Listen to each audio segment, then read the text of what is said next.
शिवाय नमः। ओम नमः शिवाय नमः।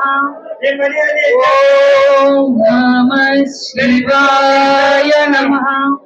ओम नमः शिवाय नमः। ओम नमः शिवाय नमः। ओम नमः शिवाय नमः। ओम नमः शिवाय नमः।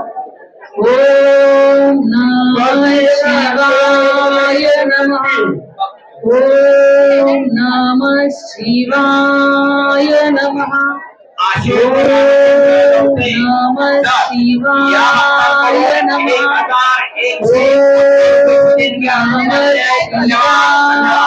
नमः। ओम नमः शिवाय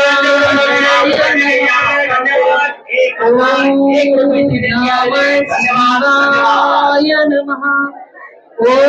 आज महाशिवरात्री निमित्त नीलकंठेश्वर देवस्थानच्या वतीनं भाविकांची राहण्याची सोय करण्यात आलेली आहे।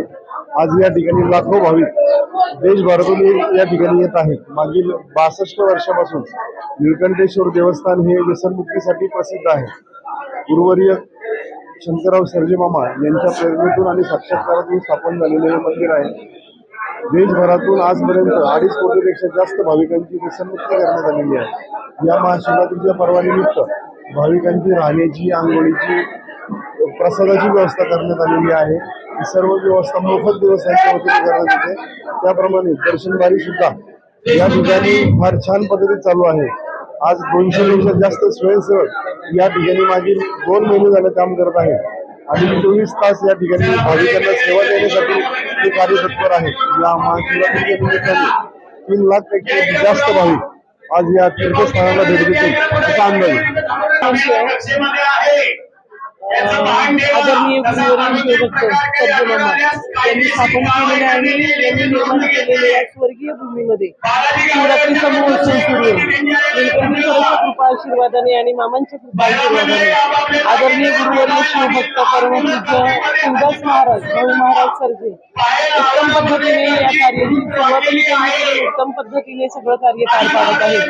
शिवरात्रीचा महोत्सव हा फक्त सर्जे कुटुंबियांचा नाही, तर नीलकंठेश्वराची निगडीत असलेल्या प्रत्येक कुटुंबाचा आणि प्रत्येक माणसाचा आहे। हातभार लावणाऱ्या अगदी छोट्या छोट्या कामगारांपासून ते मंडप बांधणाऱ्या कामगारांपर्यंत आणि देवस्थानचे नियोजन करणाऱ्या कामगारांपर्यंत, सेवकांपर्यंत, शिष्यांपर्यंत सगळ्यांनीच आपली सेवा पुरेपूर आणि मनापासून दिलेली आहे। त्यामुळेच आजचा हा उत्सव आपण चांगल्या पद्धतीने बघू शकतो। खऱ्या अर्थाने भाऊंना साथ देणारी ही जी सगळी मंडळी आहेत, ही शिष्य मंडळी, सेवक, भाविक, या लोकांमुळे हा उत्सव खूप आनंदाने, जोशात आणि अगदी नियोजन पद्धतीमध्ये सुरू आहे। आतापर्यंत कमीत कमी 1 लाखभर लोकांनी आतापर्यंत दर्शन घेतलेले आणि अजूनही बाहेरच्या रांगा पाहता आणि आतापर्यंतचा अनुभव पाहता 4-5 लाखापेक्षा अधिक पब्लिक आणि अधिक भाविक नीलकंठेश्वर देवस्थानाच्या नीलकंठेश्वराच्या दर्शनाला येतात आणि दर्शन घेऊन जातात। शिवदास महाराजांची पत्नी या नात्याने मला सारखा अभिमान वाटतो। माझं भाग्य थोर आहे की या कुटुंबियाशी मी जोडली गेलेली आहे। हे भाग्य मला नीलकंठेश्वराने दिलं। नीलकंठेश्वराचे शतशः आभार, धन्यवाद।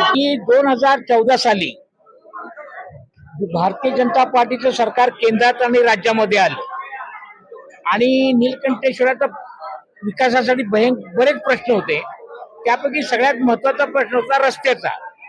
सुरुवातीला मामा ज्यावेळेला होते त्यावेळेला मामाने 40 लाख रुपये रामेश्वर संस्थेमधनं कर्ज काढून रस्ता केला आणि तो कर्ज जे आहे ते देवस्थानने थोडं प्रत्येक हप्त्याला फिरून अशा प्रकारे रस्ता केला। ही कल्पना माझ्या डोक्यात होती की मामा ज्या वेळेला की एखाद्या बँकेकडनं कर्ज काढून रस्ता करतायत भक्तांसाठी, तर आपण सरकारकडे का प्रयत्न करू नये? आता आपलं सरकार आलं बीजेपीचं, म्हणून मग मी आपले महाराष्ट्र राज्याचे जे मंत्री होते, जे पुणे जिल्ह्याचे पालकमंत्री होते सन्माननीय गिरीश बापट, आता ते स्वर्गवासी झालेत, तर ते ज्यावेळेस पालकमंत्री होते त्यावेळेला मी त्यांच्याकडे ही कल्पना मांडली की असं असं आपलं निलकंठेश्वर देवस्थान आहे, तिथे आतापर्यंत 2-1 कोटी लोकांची व्यसनमुक्ती झालेली आहे आणि तिथे रस्त्याचा मोठा प्रश्न आहे, तो झाला पाहिजे. त्यावेळेला राधेश्याम तू असं कर, उद्याच्याला सेंट्रल बिल्डिंग मध्ये ये, तिथे सर्व मी इंजिनियर्सना बोलवतो PWDच्या आणि तिथं तू सांग काय सांगायचं ते. मग दुसऱ्या दिवशी मी तिथे गेलो आणि मग स्वतः बापट साहेब तिथे पालकमंत्री होते आणि मला म्हणले बोल तुला काय बोलायचंय. तर मी तिथे ती माझी समस्या नीलकंठेश्वरची मांडली रस्त्याची. त्यावेळेला ताबडतोब पालकमंत्र्यांनी ऑर्डर दिली गिरीश बापटनी आणि 5-6 महिन्यामध्ये हा जो रोड आहे 4 किलोमीटरचा जांभळी पासून त्या नीलकंठेश्वरच्या पायथ्यापर्यंतचा हा रोड त्यावेळेला मंजूर झाला मुख्यमंत्री ग्रामसडक योजनेतनं.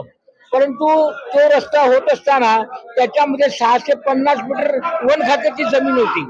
ते वन खात्याची जमीन असल्यामुळं वन खात्याच्या 650 मीटर मध्ये रस्ता करू देत नव्हते. पण त्याच्यासाठी प्रयत्न सुरू झाले. रस्ता झाला 650 मीटर सोडून सगळा रस्ता झाला, पण 650 मीटर रस्ता झाला नाही. मग वन खात्याच्याकडे आपण संपर्क साधला आणि 4 वर्ष झाला तो प्रश्न रखडून पडला होता.